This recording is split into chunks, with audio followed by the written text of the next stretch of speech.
Hello and welcome to Resist the Old World Order. I myself am what some would call a leftist. I consider myself strictly anti-old world order. But the other day when America essentially declared war on Iran, my immediate reaction was anger. I had this overwhelming feeling of see, we told you so, that if Trump ever got re-elected, we would be at war. And there would be chaos. And while that is still absolutely true, at the same time, us Democrats, progressives, or leftists, whatever category you find yourself in, a lot of our reactions could be summed up as a knee-jerk reaction to a divisive president that we all rightfully hate. But when you take a step back and look at this entire Iran war situation, you realize the war started by Trump. It doesn't come from a position of strength. It comes from a position of failure and weakness on Trump's part. Trump has failed to achieve anything that he campaigned on. Mass deportations have not happened. Trump has deported slightly more than Joe Biden did in his last year in office. And Trump is still deporting less than Barack Obama. Inflation is still rising. The cost of everything is still going up. And what about diversity? Trump ran as the anti-diversity candidate, yet our current Congress is the most diverse in the history of America, and it should be. The diversity, it doesn't stop in Congress. Everywhere in America, from New York City to the smallest towns in the South, historically Republican conservative areas are becoming more diverse with every single passing year. And there is nothing Trump and the rest of the hateful conservatives can do to stop the changing landscape of America.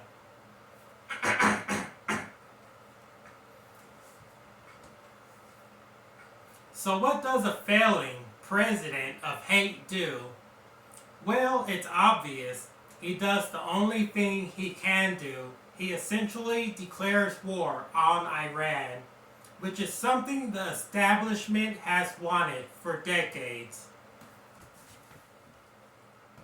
Trump and his cult of supporters are so extremely desperate to take America backwards that at this point they will accept anything, even a new forever war.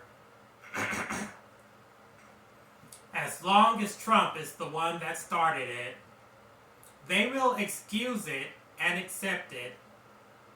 They will make excuses as the American death toll rises. They will make excuses as the price of gas increases. They will make excuses as America First morphs into Israel First. America First is officially dead, and this is something we should celebrate. Not because we hate America, but because for many of us we understand that America First doesn't include us. If you're not the right color, or if you speak with an accent, if you don't center your entire existence around nationalism, or the traditions or culture they forced on us, if you love differently than your ancestors, then America First doesn't include you. To Trump and to Republicans, you deserve to be deported, silenced, arrested, and oppressed. You are mentally ill. You are nothing more than a burden on a system that wants complete control. Iran It's one of the most conservative countries in the world. So, in a way, we should be happy a conservative regime could possibly collapse soon. An entire region the size of Western Europe where abortion is banned, LGBTQ is outlawed and punishable by death, where women are forced to cover up. You're not going to find any OnlyFans girls in Iran. A major part of government policy is to suppress feminism. Iran enforces a patriarchal structure where men have greater legal rights regarding divorce, custody, and inheritance. Iran is one of the most anti-liberal, anti-progressive countries on earth.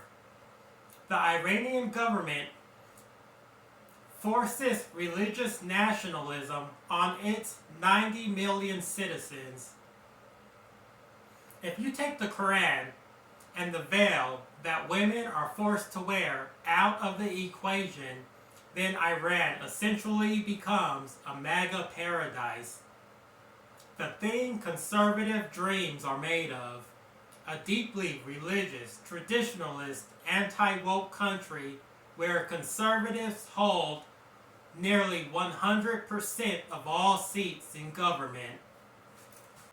Which is something Trump would love to have here in America, but he keeps failing at everything. I wonder if Trump and his cult followers understand that Iran is an anti-woke conservative country. Well, I won't tell them if you don't. I guess it's true what they say, ignorance is bliss. And in this case, the ignorance of MAGA could potentially remove a conservative government from power, in which case it's very likely a progressive, liberal government could take their place in the near future.